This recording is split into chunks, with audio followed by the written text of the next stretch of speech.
Holi is an Indian festival that I personally enjoy the most. While most Holi parties in my house end with a surprise samosa party. Hey guys, this is the Bombay Chef Varun Inamdar, and today let's look at that quintessential Indian snack, Punjabi Samosas. To begin this recipe, let's first start making the stuffing, for which I'm going to take fresh green chillies and chop this finely. And roughly cut the ginger with the skin on. I'm going to roughly crush the cut pieces of ginger. The ginger and chilies are processed and ready. Let's now start making the masala. For this, I'm heating a deep pan on moderate flame. Once the pan heats up, I'll add in some ghee. I'll first add in some cumin seeds.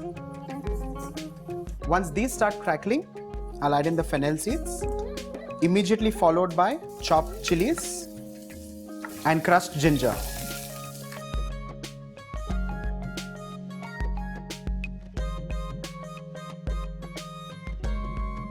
To this, I'll add in some boiled green peas. Give it a quick mix. After a quick few tosses, I'll add in the spices, in this case the red chili powder, followed by ground garam masala powder, a little salt. Before adding in the potatoes, I'm roughly going to cut them.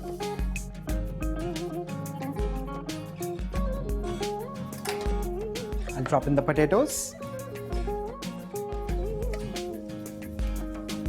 And along with this, some mint and coriander. Mix this nicely.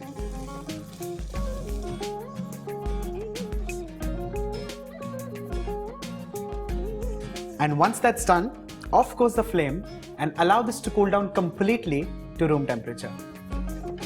In the interim, let's start making the outer covering, for which I have some refined flour, to which I'm adding melted ghee. Along with this, some semolina, some untoasted cumin seeds, sugar, some baking soda, and finally some salt.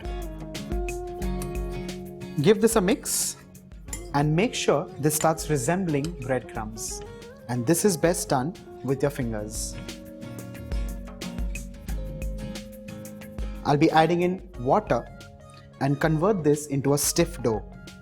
Add in little water at a time so that you can keep gauging the amount of water that goes in to make this stiff dough. Do not overdo this, otherwise if the dough becomes softer, the samosas become very soft and not as short crust as you would want them to be. Take this on a working bench and massage this for the next 3 to 5 minutes.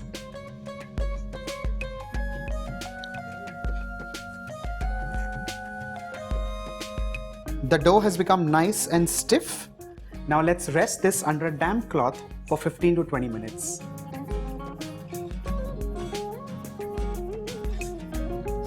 The stuffing is cooled down and the dough has also rested enough. Let's now get the shapes right. For this, let's re-massage the dough a little and divide this into equal portions. While you're working on the first dough, make sure the other dough is resting under the damp cloth again. Press the first dough down and roll this into a disc.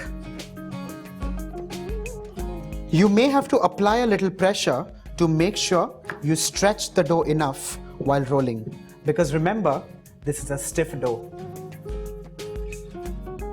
Keep lifting and turning so that the dough does not stick to the bottom of the board, and roll it till roughly it is an mm thick.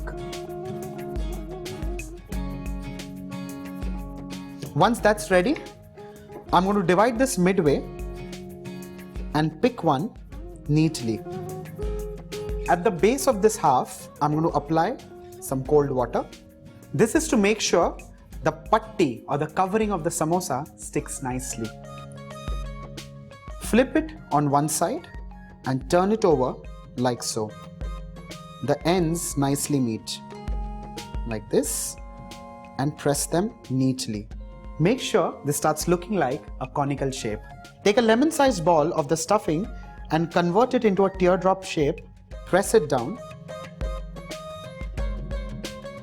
Apply some water on all the sides of the open flap and press this down from this side towards the seam. Press this nicely. Make sure the seam does not open at any point. Place this on the board and allow this to sit comfortably. Similarly, let's start making the other samosas. The samosas are shaped now.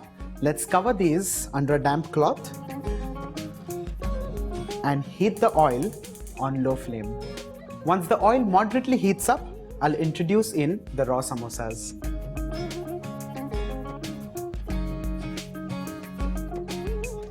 These little bubbles in oil tell you that the oil is at the perfect temperature.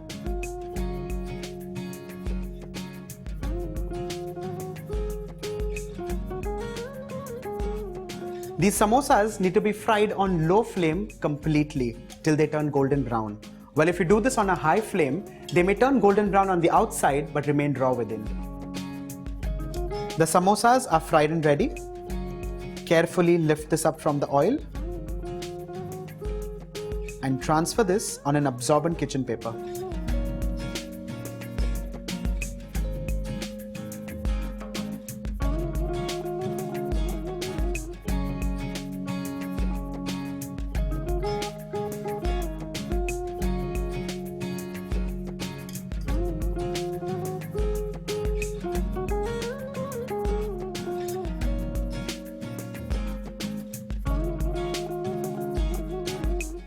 With this, I'm ready to host a samosa party this Holi. Are you?